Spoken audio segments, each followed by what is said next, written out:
السلام علیکم ورحمۃ اللہ وبرکاتہ رب اشرح لی صدری ویسر لی امری واحلل عقدۃ من لسانی یفقہوا قولی ربنا زدنا علما اللہم فقہنا فی الدین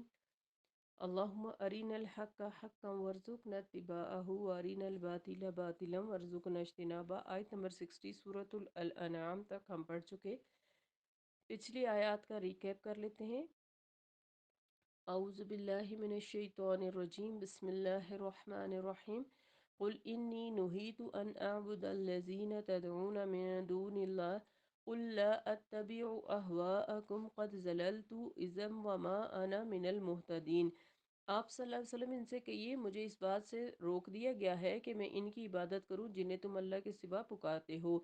آپ صلی اللہ علیہ وسلم ان سے کہیے، میں تمہاری خواہشات کی پیروی نہیں کروں گا، اور اگر ایسا کروں تب تو میں بہک گیا اور ہدایت یافتہ لوگوں میں سے نہ رہا۔ آپ ان سے کہیے، میں اپنے رب کی طرف سے روشن دلیل قرآن پر قائم ہوں جسے تم نے جھٹلا دیا ہے، اور جس چیز یعنی عذاب کی تم جلدی کر رہے ہو وہ میرے پاس نہیں، حکم تو صرف اللہ ہی کا ہے جو حق ہی بیان کرتا ہے اور وہی بہترین فیصلہ کرنے والا ہے۔ آپ صلی اللہ علیہ وسلم ان سے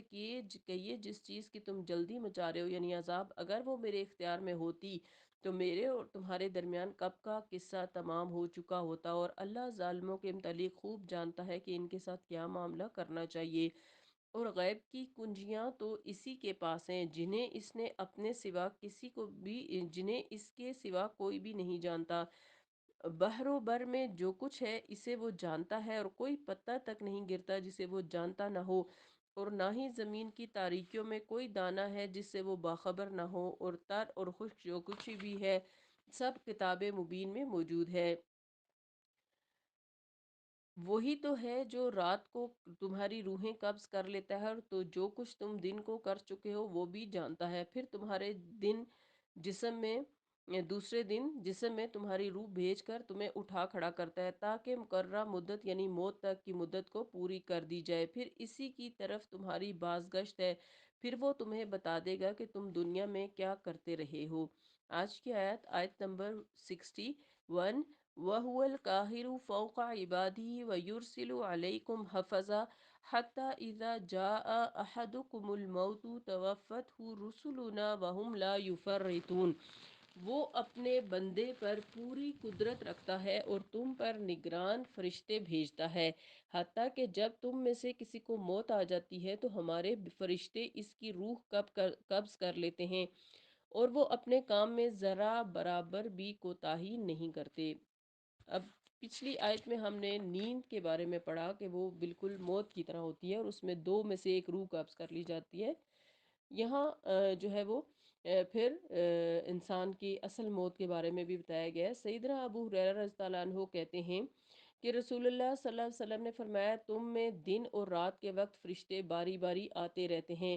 عصر اور فجر کی نماز کے وقت وہ جمع ہو جاتے ہیں، پھر وہ فرشتے جو رات کو تمہارے پاس رہے تھے اوپر چڑھتے ہیں، تو اللہ تعالیٰ ان سے پوچھتا ہے کہ حالانکہ وہ ان سے خوب واقف ہوتا ہے،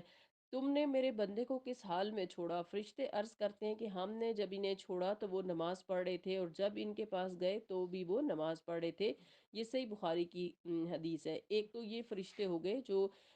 نگران فرشتے ہیں انسان پر، حفاظت کرنے والے اور اعمال لکھنے والے فرشتے بھی ہیں۔ اس حدیث میں ان فرشتوں کا ذکر ہے جو انسان کا نامہ اعمال مرتب کرتے رہتے ہیں۔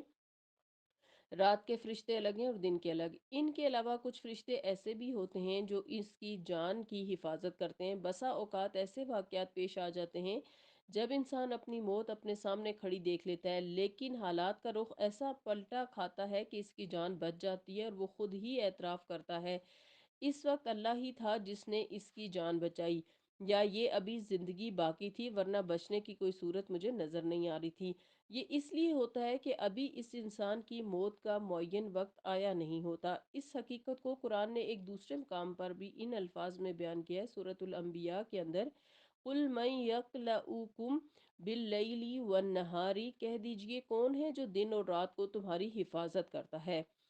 انسانی زندگی اور موت کے سب مراحل جو ہیں وہ ایک اضطراری کیفیت ہیں۔ اس آیت کی ابتدا میں اللہ تعالیٰ فرماتے ہیں، وَهُوَ الْقَاهِرُ فَوْقَ عِبَادِهِ، وہ اپنے بندوں کے اوپر پوری طرح غالب ہے، یعنی تمام مخلوقات اور اللہ جو ہے تمام مخلوقات اور انسان اللہ تعالیٰ کے طبعی قوانین کے سامنے بالکل بے کس اور مجبور محض ہیں۔ اللہ تعالیٰ نے رحم میں مادر میں ہر شخص کی شکل و صورت جیسی خود چاہی ویسی ہی بنا دی،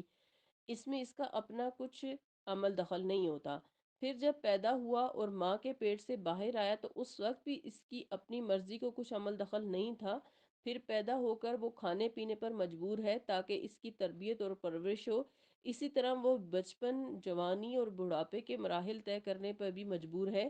اور جنسی ملاپ پر بھی مجبور ہے، لیکن اولاد پیدا کرنے میں اس کا کچھ عمل دخل نہیں۔ چاہے تو کسی نادر کو کثیر الاولاد بنا دے اور چاہے تو کسی امیر کبیر کو اولاد سے محروم کر دے۔ پھر وہ اپنے مرنے پر بھی مجبور ہے اور زندگی کے دن پورے کرنے پر بھی، جب تک اس کی موت کا معین وقت نہ آئے، خواہ وہ کیسے ہی حادثوں سے دوچار ہو، فرشتے اس کی جان کی حفاظت کرتے رہتے ہیں، اور جب وہ معین وقت آ جاتا ہے، کوئی حکیم، کوئی ڈاکٹر یا اس کا مال و منال یا اس کے نہایت قریبی رشتہ دار اسے موت کے منہ میں جانے سے نہیں بچا سکتے۔ پھر پھر جو ہے وہ رزق کے حصول میں بھی بہت حد تک انسان مجبور ہے۔ ہر انسان چاہتا ہے کہ وہ امیر کبیر بن جائے، لیکن اسے رزق ملتا اتنا ہی ہے جو اس کے مقدر میں لکھا ہوا ہوتا ہے، اور جو مقدر میں ہوتا ہے وہ مل کے رہتا ہے۔ بالکل اسی طرح انسان موت کے بعد کے منازل یعنی دوبارہ زندہ ہو جانے، اپنے اعمال کی جواب دہی کے لیے اللہ کے حضور پیش ہو جانے اور ان اعمال کی جزا و سزا پانے پر بھی مجبور ہے، اور کوئی چیز اسے ان نتائج سے نہیں بچا سکتی، نہ آڑے آ سکتی ہے۔ ان تمام معاملات میں اس کی اپنی مرضی کو کچھ بھی عمل دخل نہیں ہے، اور یہی اس جملے کا مطلب ہے کہ وَهُوَ قَاهِرُ فوق عبادہ۔ پھر جو یہاں کہا گیا کہ جب اس کی موت کا وقت آ جاتا ہے تو ہمارے بھیجے ہوئے فرشتے اس کی روح قبض کر لیتے ہیں، اور وہ ذرہ برابر بھی کوتاہی نہیں کرتے، یعنی وہ اپنی ڈیوٹی میں کسی طرح کی غفلت نہیں برتتے۔ انسان کا کوئی چھوٹے سے چھوٹا عمل یا قول یا فعل ایسا نہیں ہوتا جسے فرشتے اس کے نامہ اعمال میں لکھ نہ لیتے ہوں، یا جس شخص کی ابھی موت نہ آئی ہو اس کی حفاظت نہ کریں اور وہ معینہ وقت سے پہلے مر جائے، یا کسی کا معینہ وقت آ چکا اور اس کی روح کو پہلے قبض یا اس کی روح کو قبض نہ کریں، یا موت تو زید کی معین ہو اور وہ اس کے بجائے بکر کی روح قبض کر کے لے جائیں۔ ان میں سے کوئی صورت بھی ممکن نہیں ہے۔ وہ اللہ تعالیٰ کے دیے ہوئے حکم میں سے کسی طرح کوئی کمی بیشی نہیں کرتے، کوئی تبدیلی نہیں کرتے۔ آیت نمبر 62، ثم ردوا الی اللہ مولاہم الحق الا لہ الحکم وہو اسرع الحاسبین۔ پھر ان روحوں کو اللہ تعالیٰ کی طرف لوٹایا جاتا ہے جو ان کا حقیقی مالک ہے۔ سن لو، فیصلے کے جملہ اختیارات اسی کے پاس ہیں اور اسے حساب لینے میں کچھ دیر نہیں لگتی۔ یعنی موت کے بعد کے احوال اور قبر میں سوال و جواب، اس بارے میں بہت سی احادیث وارد ہیں۔ مختصراً یہ کہ جب فرشتے انسان کی روح قبض کرنے آتے ہیں تو فرشتے کے رویے ہی سے مرنے والے کو یہ معلوم ہو جاتا ہے کہ اہل جنت میں سے ہے یا اہل دوزخ میں سے۔ جنتی کی روح کو ریشم کے کپڑوں میں لپیٹ کر آسمان کی طرف لے جاتے ہیں تو اس روح کی خاصی پذیرائی ہوتی ہے اور آسمان کا دروازہ اس کے لیے کھول دیا جاتا ہے، پھر اسے عزت اور اکرام سے واپس بھیجا جاتا ہے، اور یہ روح اپنی میت کے ساتھ ساتھ رہتی ہے اور پکارتی رہتی ہے کہ مجھے جلدی جلدی تدفین کے لیے لے چلو۔ پھر تدفین کے بعد قبر میں جب سوال و جواب ہو جائیں تو اسے مقام علیین میں پہنچا دیا جاتا ہے، اور دوسری کی روح کو فرشتے بدبودار کپڑے میں لپیٹ کر آسمان کی طرف لے جاتے ہیں تو اس کے لیے دروازہ ہی نہیں کھلتا، پھر اسے وہاں سے اپنی میت کی طرف پھینک دیا جاتا ہے، اور وہ پکار پکار کر کہتی ہے کہ مجھے تدفین کے لیے نہ لے کے جاؤ۔ پھر جب تدفین کے بعد قبر میں سوال و جواب ہوتے ہیں اور وہ اس امتحان میں ناکام رہتا ہے تو اسے مقام سجین میں قیامت تک کے لیے قید کر دیا جاتا ہے۔ اور پھر جو یہاں کہا گیا کہ یعنی اللہ تعالیٰ کو حساب لینے میں کچھ دیر نہیں لگتی، یعنی عذاب اور حساب کا سلسلہ مرنے کے ساتھ ہی شروع ہو جاتا ہے۔ پھر قبر میں جنتی کے لیے جنت کی ایک کھڑکی کھول دی جاتی ہے اور وہ قیامت تک ایسے اکرام اور مسرت کی نیند سوتا ہے جیسے کوئی دلہن سوتی ہے، اور دوزخی کے لیے دوزخ کی طرف کھڑکی کھول دی جاتی ہے، جس کی وجہ سے اسے طرح طرح کا عذاب آنا شروع ہو جاتا ہے۔ اور یہ عذاب ثواب قیامت کے بعد کے عذاب و ثواب کی نسبت بہت ہلکے ہوتے ہیں۔ قیامت کو حساب و کتاب کے بعد دوزخی کو جو عذاب ہوگا وہ اس سے شدید تر ہوگا۔ اسی طرح جنتی پر جو انعامات ہوں گے وہ قبر کے انعام سے بہت زیادہ ہوں گے۔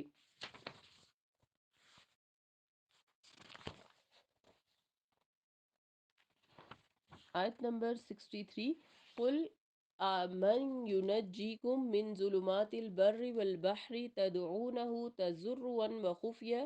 لئن انجانا من هذه لنكونن من الشاکرین۔ آپ صلی اللہ علیہ وسلم ان سے پوچھئے بر و بحر کی تاریکیوں میں پیش آنے والے خطرات سے تمہیں کون نجات دیتا ہے، جسے تم عاجزی کے ساتھ اور چپکے چپکے پکارتے ہو؟ اگر اس نے ہمیں اس مصیبت سے نجات دے دی تو ہم ضرور اس کے شکر گزار ہو جائیں گے۔ یعنی خواہ تم کسی سمندر کے سفر طے کر رہے ہو یا خشکی کے مقام پر ہو، تو کوئی ایسا واقعہ پیش آ جائے جس سے تمہیں موت سامنے کھڑی نظر آنے لگے، تو اس بے بسی کے عالم میں کبھی تم بے اختیار ہو کر لاشعوری طور پر اللہ کو پکارنے لگتے ہو، اور کبھی دل ہی دل میں گڑ گڑا کر اللہ کے حضور فریاد کرتے ہو کہ آج اگر اللہ نے ہمیں اس مصیبت سے نجات دے دی تو ہم ضرور اللہ کے فرما بردار بن جائیں گے۔ اور یہ ایسی حقیقت ہے جو ہر انسان کو اپنی زندگی میں کئی بار پیش آتی رہتی ہے، جیسے مشرکین مکہ کے حوالے سے ہے۔ اکرمہ بن ابی جہل کا واقعہ بھی حدیث میں آپ پڑھ چکے ہوں گے، سن چکے ہوں گے کہ جب مکہ فتح ہو گیا تو انہیں یہ خیال تھا کہ اب جو ہے وہ نبی صلی اللہ علیہ وسلم سزا دیں گے، تو وہ مکہ سے بھاگ کر نکلے، اور راستے میں جب وہ کشتی میں بیٹھے اور وہ کشتی جو ہے وہ بیچ سمندر کے ڈولنے لگی، تو مشرکین جو ہیں وہ پہلے پہلے اپنے دیوی دیوتاؤں کو پکارنے لگے، اور پھر ان میں سے ایک بولا کہ اب اس عذاب سے ہمیں اللہ کے علاوہ کوئی نہیں بچا سکتا۔ تو اس وقت اکرمہ بن ابی جہل کو یہ خیال آیا کہ یہی بات تو نبی صلی اللہ علیہ وسلم ہمیں کہہ رہے ہیں کہ اللہ کے علاوہ تمہیں کوئی فائدہ یا نقصان نہیں دے سکتا، تو یہ کیا بات ہوئی کہ سمندر میں ہم اللہ کو پکاریں اور خشکی میں جو ہے وہ دیوی دیوتاؤں کو پکاریں؟ تو انہوں نے اس وقت پھر اپنے دل میں یہ ارادہ کیا اور اللہ سے یہ کہا کہ اگر آج اللہ تعالیٰ آپ نے مجھے بچا لیا تو میں اسلام قبول کروں گا، اور ایسا ہی ہوا کہ انہوں نے پھر جا کر اسلام قبول کر لیا تھا۔ تو یہ مشرکین مکہ کے حوالے سے بھی بات ہے، لیکن ہم سب کے ساتھ جو ہے وہ اس طرح کے معاملات پیش آتے ہیں، اور دین میں لا علمی کی وجہ سے لوگ جو ہے وہ اپنی مشکلات اور پریشانیوں کا حل جو ہے وہ لوگوں کے پاس تلاش کرتے رہتے ہیں، وظائف میں ڈھونڈتے ہیں، اور ساری ایسی غیر مسنون چیزیں کرتے ہیں جن سے انہیں کوئی فائدہ حاصل نہیں ہوتا، اور بالآخر جب وہ انہیں یہ احساس ہوتا ہے کہ اللہ کے علاوہ ہماری کوئی مدد نہیں کر سکتا، تو پھر وہ اللہ کی طرف لوٹ آتے ہیں۔ تو بہتر ہے کہ انسان پہلے ہی اللہ تعالیٰ سے رجوع کرے اور اللہ سے ہی ہمیشہ رابطے میں رہے، اللہ سے ہی گفتگو کرتا رہے۔ آیت نمبر 64، قُلِ اللّٰهُ يُنَجِّيكُم مِّنْهَا وَمِن كُلِّ كَرْبٍ ثُمَّ أَنتُمْ تُشْرِكُونَ۔ ان سے کہیے کہ اللہ ہی تمہیں اس مصیبت سے اور ہر سختی سے نجات دیتا ہے، پھر تم اس کے ساتھ شریک ٹھہراتے ہو۔ یعنی ایسے آڑے وقتوں میں مشرک کو اپنی سب دیوی دیوتا اور بزرگ بھول جاتے ہیں اور اللہ یاد آتا ہے، حتیٰ کہ اللہ کے منکر اور دہریے بھی بے اختیار اللہ سے فریاد کرنے لگتے ہیں۔ لیکن جب یہ بلا سر سے ٹل جاتی ہے تو انہیں اللہ سے اپنا کیا ہوا وعدہ یاد ہی نہیں رہتا، اور ایسی کھلی علامت دیکھ لینے کے باوجود بعد میں وہ اللہ کے تصرف اور اختیارات میں ایسی ہستیوں کو شریک بنا لیتے ہیں جن کے لیے علمی اور دلیل یا ثبوت ان کے پاس موجود نہیں ہیں۔ پھر اگلی آیت میں اللہ سبحانہ و تعالیٰ فرما رہے ہیں کہ آیت نمبر 65 میں کہ قُلْ هُوَ الْقَادِرُ عَلَىٰ أَن يَبْعَثَ عَلَيْكُمْ عَذَابًا مِّن فَوْقِكُمْ أَوْ مِن تَحْتِ أَرْجُلِكُمْ أَوْ يَلْبِسَكُمْ شِيَعًا وَيُذِيقَ بَعْضَكُمْ بَأْسَ بَعْضٍ انظُرْ كَيْفَ نُصَرِّفُ الْآيَاتِ لَعَلَّكُمْ يَفْقَهُونَ۔ آپ صلی اللہ علیہ وسلم ان سے کہیے اللہ اس بات پر قادر ہے کہ وہ تم پر تمہارے اوپر سے کوئی عذاب نازل کرے، یا تمہارے پاؤں کے نیچے سے تم پر کوئی عذاب مسلط کرے، یا تمہیں فرقے فرقے بنا کر ایک فرقے کو دوسرے سے لڑائی کا مزہ چکھا دے۔ دیکھیے ہم کس طرح مختلف طریقوں سے آیات بیان کرتے ہیں تاکہ وہ سمجھ جائیں۔ تو عذاب کی قسمیں اس آیت میں بیان کی گئی ہیں کہ تین اقسام ہیں۔ پہلی یہ ہے کہ عذاب آسمانی جیسے طوفان، باد و بھاراں، کڑک، بجلی کا گرنا، تیز آندھی، پتھروں کی بارش وغیرہ مراد ہے۔ دوسرا عذاب عذاب ارضی یعنی زمینی عذاب ہے، جیسے دریاؤں کا سیلاب، زلزلے اور زمین میں دھس جانا۔ اور تیسرا عذاب جو یہاں ذکر کیا گیا ہے وہ فرقہ واریت ہے، یعنی خواہ یہ مذہبی قسم کی ہو یا سیاسی یا قبائلی، یہ تینوں قسم کے عذاب اگلی امتوں پر آتے رہے۔ تیسری قسم کا عذاب تو آپ صلی اللہ علیہ وسلم کی بعثت سے پہلے بھی موجود تھا، جیسے حرب فجار اور حرب باز کا واقعہ ہے۔ مکہ میں حرب فجار اور مدینہ میں حرب باز یعنی جنگ، حرب جنگ کو کہتے ہیں، نے خاندانوں کے خاندان تباہ کر دیے تھے، سینکڑوں گھرانے اجڑ گئے تھے، مگر یہ قبائلی جنگیں ختم ہونے میں نہیں آتی تھی۔ اور پہلی دو قسموں کا عذاب اس وقت آیا کرتا ہے جب کسی قوم کا اس کی سرکشی کی بنا پر مکمل طور پر استحصال مقصود ہو، یعنی ان کو ختم کرنا مقصود ہو۔ رسول اللہ صلی اللہ علیہ وسلم نے ان سب قسموں کے عذابوں سے پناہ مانگی اور دعا کی کہ میری امت پر ایسے عذاب نہ آئیں۔ چنانچہ پہلی دو قسم کے عذابوں کے متعلق آپ صلی اللہ علیہ وسلم کی دعا قبول ہو گئی، مگر تیسری قسم کے متعلق قبول نہیں ہوئی، یعنی پہلی دو قسم کے عذاب اس امت کے کلی بےخونی کے لیے نہیں کیے جائیں گے، یعنی پوری طور پر امت مسلمہ کو کبھی بھی ختم نہیں کیا جائے گا، البتہ جزوی طور پر جو ہے وہ تھوڑے تھوڑے عذاب کہیں نہ کہیں آپ خود بھی دیکھتے اور سنتے رہتے ہیں کہ کہیں پر عذاب جو ہے وہ زلزلے کی صورت میں ہے، کہیں پر سیلاب کی صورت میں عذاب ہے۔ تو کلی طور پر نہیں آئے گا، لیکن جزوی طور پر جو ہے وہ آتا رہتا ہے اور آتا رہے گا۔ رہا تیسری قسم کا عذاب تو وہ اس امت میں موجود ہے جس نے ملت اسلامی کی وحدت کو پارا پارا کر کے مسلمانوں کو ایک جو ہے وہ انتہائی مغلوب قسم کی قوم بنا رکھا ہے، اور یہ بھی سرکشی اور اللہ کے احکام کی نافرمانی کا نتیجہ ہے، کیونکہ قرآن پاک میں ہم بارہا پڑھ چکے ہیں اور پڑھتے رہیں گے کہ اللہ تعالیٰ اس کی مدد کرتا ہے اور اس کو بلندی عطا فرماتا ہے جو مومن ہوگا، جو اللہ کا جو ہے وہ مکمل فرما بردار ہوگا۔ تو اس لیے جب تک ہم اللہ تعالیٰ کی فرما برداری میں نہیں آتے، ہمیں یہ نہیں سوچنا چاہیے کہ محض مسلمان ہونے کے دعوے پہ ہمیں اللہ تعالیٰ کی مدد مل جائے گی۔ اللہ تعالیٰ ان آیات کو ہمیں بہترین طریقے سے سمجھ کر ان پر عمل کرنے کی توفیق عطا فرمائے، اور ہمیں اپنے فرما بردار، ذاکر، شاکر اور صابر بندوں میں شامل فرمائے۔ اللہم انا نسألک الحسن الخاتمہ، اللہم ثبت بکلمہ لا الہ الا اللہ عند الموت، اللہم وفقنا لما تحب و ترضى، آمین۔ سبحانک اللہم و بحمدک، نشہد ان لا الہ الا انت، نستغفرک و نتوب الیک۔ السلام علیکم ورحمۃ اللہ وبرکاتہ۔